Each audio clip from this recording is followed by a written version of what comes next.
Chismosa. Binabati mo mga chismosa. Anong pangalan yung chismosang yan? Sino? Pati natin yung chismosang yan! Sapit ng mga chismosa sa inyo? Masaya naman po sila. Hindi ba nang gagalaita yung mga chismosa?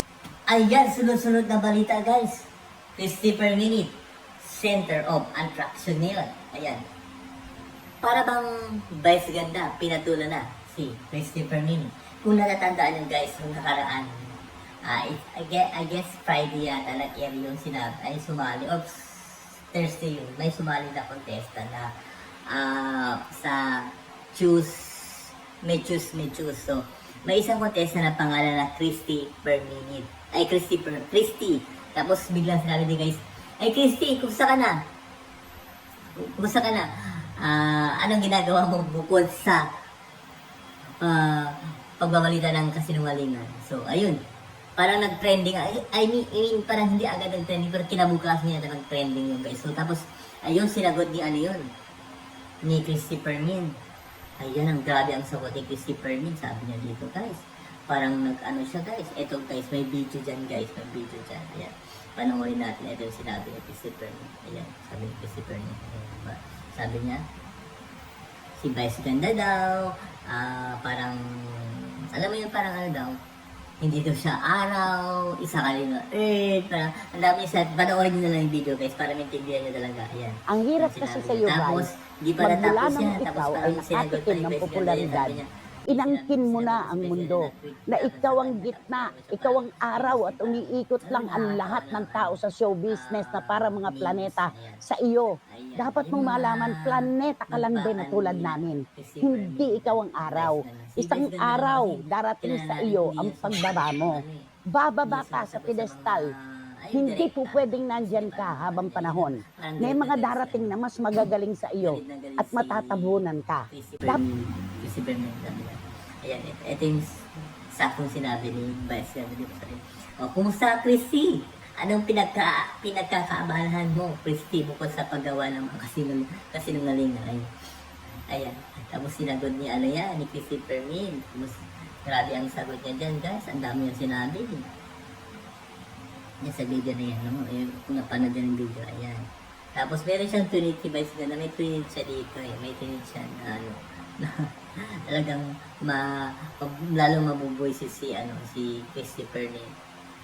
Lalo yata na buisit talaga ng sila. Ang pagkagwento niya sa ang pagkasabi ni Vice Ganda dito ay ayan, kikita nyo. Basahin lang natin. Ayan. Para yan sabi niya, wag. Pani. Very.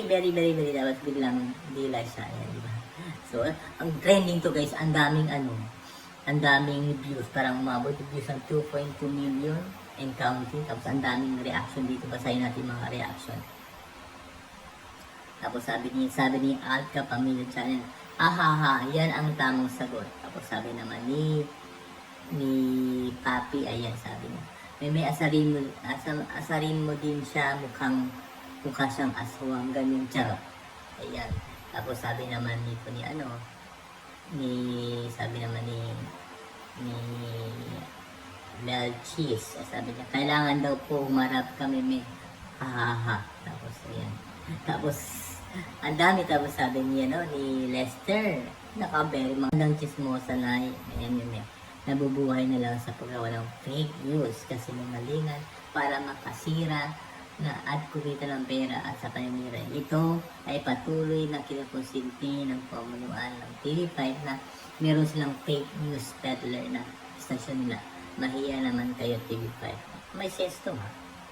Ayan, tapos ito sabi naman ito ng isa. Ito yung matandang buong buhay niya. Ibinuhay ang pamilya para lang makapang sira ng buhay ng ibang tao.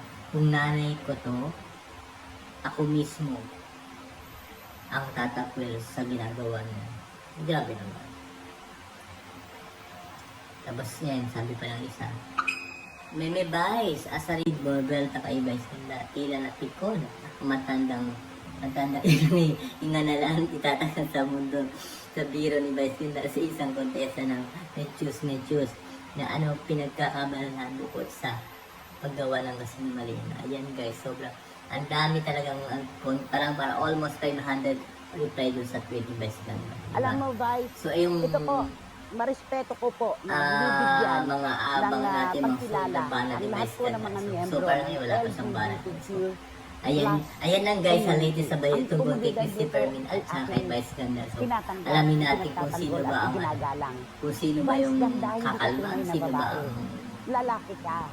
Lalaki mananalo ka, sa Vice Ganda. Nagpapanggap ka lang na babae. balata. Pero real Ngayon, talk lang guys ha. kapag ika'y Alam naman natin na bumibiyahe, parang si Vice kapag Ganda, bumibiyahe ka never sa naman siya isang sumagot talaga kay mahabang kanina. kalye, Lagi siya mga ganyan. Pero tinawag ka ng pero kalikasan. di ba parang Bababa natatamaan ka yung sa ano. sasakyan, So, ibig sabihin, hahanap guilty, ka di ba? ng puno at doon ka Sana gigigill. si Christy May Fermin mga din, magdadaan. ako, Ano ang pwede naman kolokial siya na magbalita, biro pero ng dapat mga tao may ano, may control. nakakakita ng mga Diba? umiinit Tapos, na meron nakatalikod. din Hoy, baka humarap ka! Huwag puso. kang Katulad tumalikod! kay OJDS. Driver ka! OJDS kasi maganda magbalita eh. Okay, Meron magbabas... puso, kumaga meron siyang ano eh. Alam mo, sa sobrang pakichismoso mo, magre-retire na si Chrissy Fermin dahil sa May sense, di ba? So, dapat ganun ang balita. Katulad dito sa channel natin, kahit hindi naman tayo kasing sikat ng mga ibang channel. Pero tayo, as much as possible, gusto natin yung tama lang, di ba? Hindi yung basta balita ng balita. Basta yung may balita lang para lang may content, di ba? So tayo naman, hindi naman tayo gano'n. So, yun na guys, maraming salamat po. And God bless you all. At don't forget to subscribe and share this video. Thank you!